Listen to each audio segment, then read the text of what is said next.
The year was 1980, as Iowa's ambassadors of music suited up for yet another memorable summer.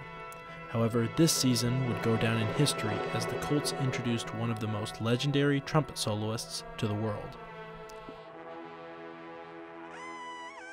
It was this unmistakable sound, the unmistakable sound of his bugle. I always had my buddies to knock me down a notch if I ever thought I was getting out of hand. So He never ever missed the solo. He was rock solid, a crowd favorite. People would go see the Colts just for the soloist.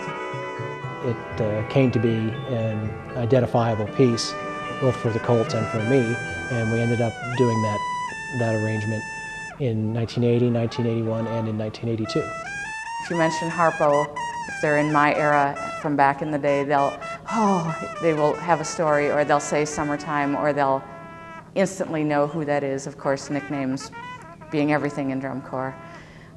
So it's an unmistakable tone quality, unmistakable sound, and he just owned the stadium and owned that song when he played. And I got to hear it again tonight. We got the Summertime music in the block before dinner, before our little meeting.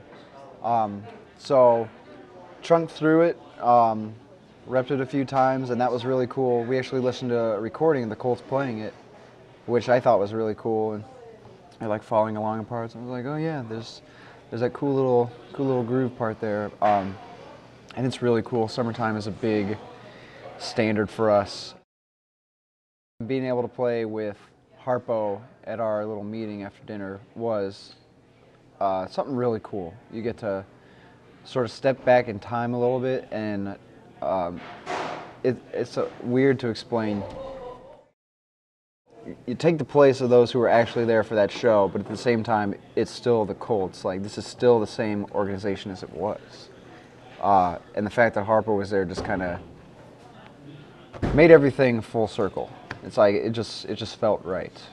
Well, I got involved with the Colts on a spring evening in 1976, and he asked me if I ever thought about joining the Drum and Bugle Corps. And I said, well, no. And he says, well, we have practice at the Frank Harley building on Sunday afternoons. Would you like to join us? I did, and I marched for 7 years.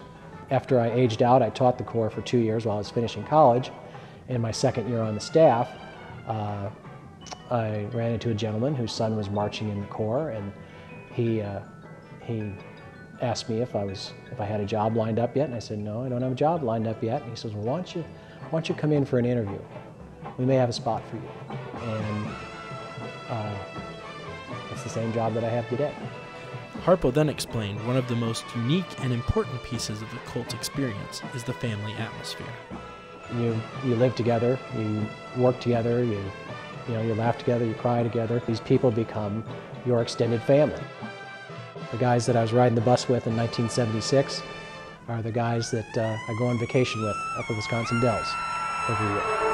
Harpo also explained the many life lessons that the drum corps activity teaches students. That nothing good comes without effort. I also think it shows kids what can happen when you dedicate yourself to a task and do the very best you can to get that task done. A good thing for kids. It does great things for kids, and that's why I'm still involved. That excellence is demanded and excellence is expected, and there's very few other things that you do in your life where perfection is expected.